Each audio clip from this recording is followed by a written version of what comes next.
very nice to see you. Thank you for visiting us. Good morning, Mr. President. Welcome here in the Netherlands. You brought good weather. Yes.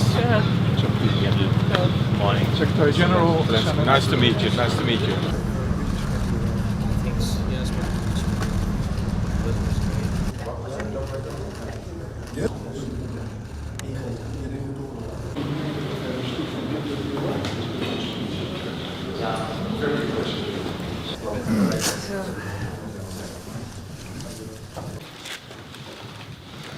It's an important visit. Yeah?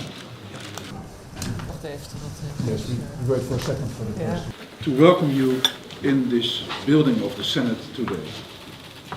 Yeah.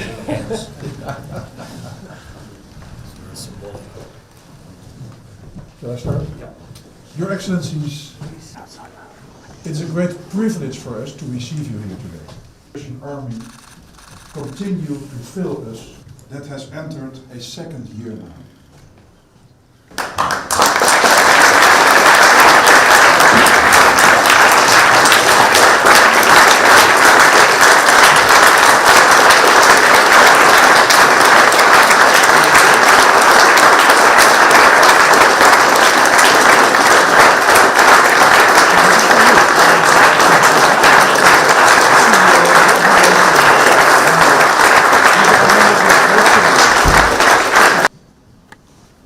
For the past 40 months, Ukraine has been fighting Russian aggression, territorial integrity, sovereignty and autonomy of Ukraine and on the people of Ukraine.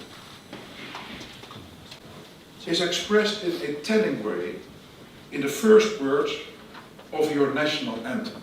The Netherlands will celebrate the importance of freedom since our country was liberated on May 5th, 1945. Your country was invaded. And it translates to the war have defended and continue to defend the territorial autonomy of Ukraine. Impresses us greatly of Ukraine. My colleague from the House of Representatives several times in the past year in Dutch society, both visibly and under the surface. First remember those we lost during World War II all over the world. We will do so by keeping a 2-minute silence in Parliament. Mr. President, I wish unto you and unto all of Ukraine the hope. Ladies and gentlemen, it's an honor to address you, to you, all of you, the representatives of both houses of the Parliament of the Netherlands, the chairman of parliamentary committees, and you, honorable speakers of the House of Representatives and the Senate of the States General.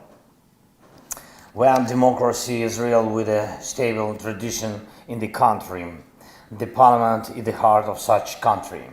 And I'm sure that the heart of the Netherlands today will feel what the hearts of Ukrainians long for. A year has passed since I addressed, thank you so much for that possibility, and I addressed the Parliament and the people of the Kingdom of the Netherlands for the first time. And on the 36th day of the full-scale war, I spoke about why you and I, all Europeans, the whole world should unite. Unite to defend freedom and human lives. A year ago I said that this war cannot be forgiven. None of the crimes committed by Russia, and I said that the Hague knew exactly how to bring all Russian murders to justice. And today is the time to thank all of you. Thank you, your great country and your leadership. And I'm grateful to you for the fact that we've achieved the greatest unity in Europe, which people only dreamed of for decades. And it wouldn't have happened without the Netherlands, without your leadership. Thank you all. And I'm grateful to you for helping to protect what you value. The Netherlands defends freedom, defends the rule of law and democracy, defends Europe and our common way of life, the lives of free people, free people, not at the expense of someone else's slavery, but thanks to the rights and respect for all. This is our Europe. No aggressor will now think that he can burn the values of our Europe in the fire of aggression. It seemed to Russia that Europe was weak. Well, now Russia tries to figure out how to hide its own weakness. And I am grateful to you that The Hague, a city associated with international law in the world, is becoming a real hub of justice. Justice in the name of all those who suffered from aggression and other international crimes. This is the year of our cooperation with you. And I'm here to thank everyone in the Netherlands, everyone, from the Parliament to the smallest community, from His Majesty the King and the royal family, to every citizen of the Netherlands, from the government and to every family that helped us. My great appreciations. Helped Ukrainians who found refuge in your country. And thanks all of you. Together we're truly making life protected. Ladies and gentlemen, it's time now to identify new issues, to take stock of this year. Issues that are important not only for our country, not only for Ukraine, but for all Europe and everyone in the world who values freedom the same way you and I do.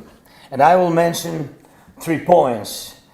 The first one, Ukrainians are united by the desire to win. But it is not only our desire to win back what belongs to us, and we definitely don't want to grab someone else's. We want to destroy the villainy with which the terrorist state came. The villainy is when Russian anti-ship missiles strike ordinary shopping centers. Really, yesterday and the day before yesterday have been, and each week we see some things like this terrible tragedy. And the villainy is when terrorist state has a goal to leave the neighbor nation in winter in total blackout. The villainy is when Russia occupies a nuclear power plant, puts multiple launch rocket systems on its territory, and under the cover of nuclear reactors, fires at neighboring towns. All this concentrated villainy should lose together with Russia. And when the blue and yellow Ukrainian flag returns freedom to the lands occupied by Russia, in parallel with this, the terrorist state must feel that the world does not want even to cross paths with Russia and anything Russian. So yes to sanctions.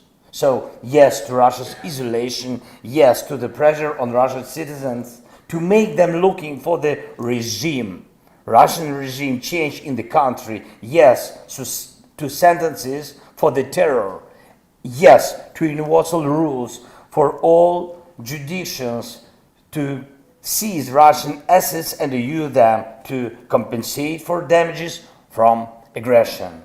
We have to achieve this to the maximum to bring joint peace faster. The second point, this summer Europe has a historic opportunity to cut off oxygen to Russian revanchists once and for all.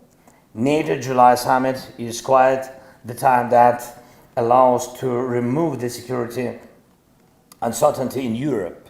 And can you imagine that a part of your country, let's say Eindhoven or Groningen, could be outside the common security and legal space of the Netherlands in a gray zone, something like this, which will attract the attention of international criminals. It's impossible. Of course, it's impossible. It's absurd.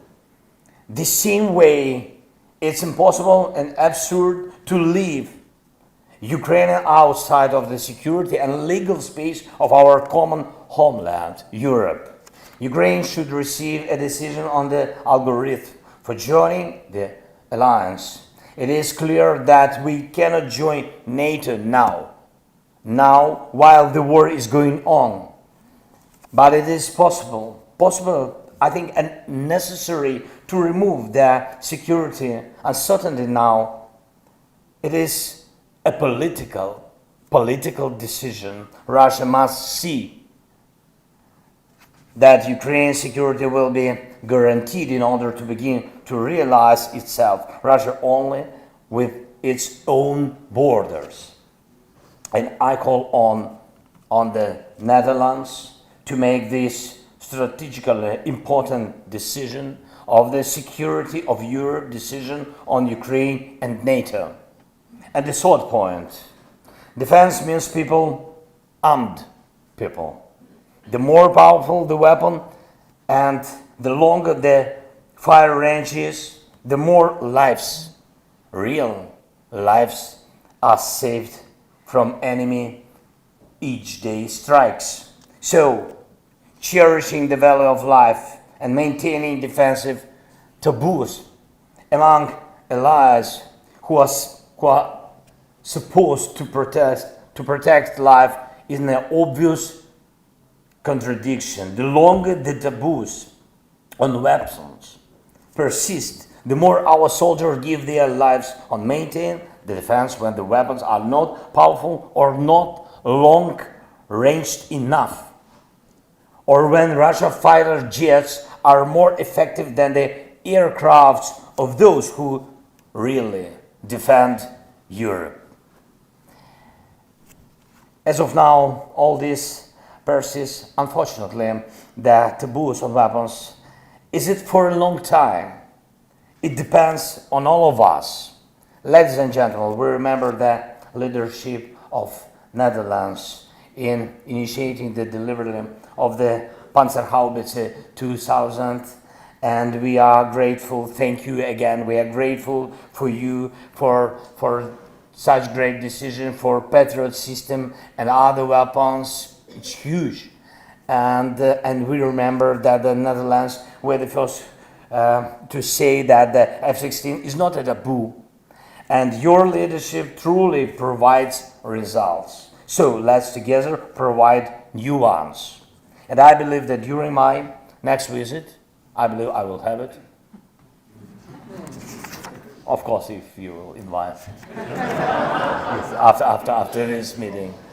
Yes, I think so, yes. Though I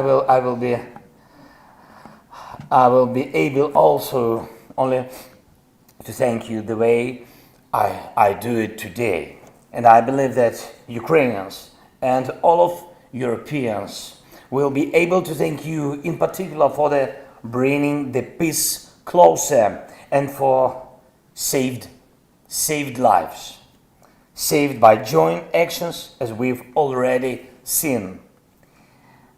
May we never forget all men and women, children, adults, whose lives were taken away by wars.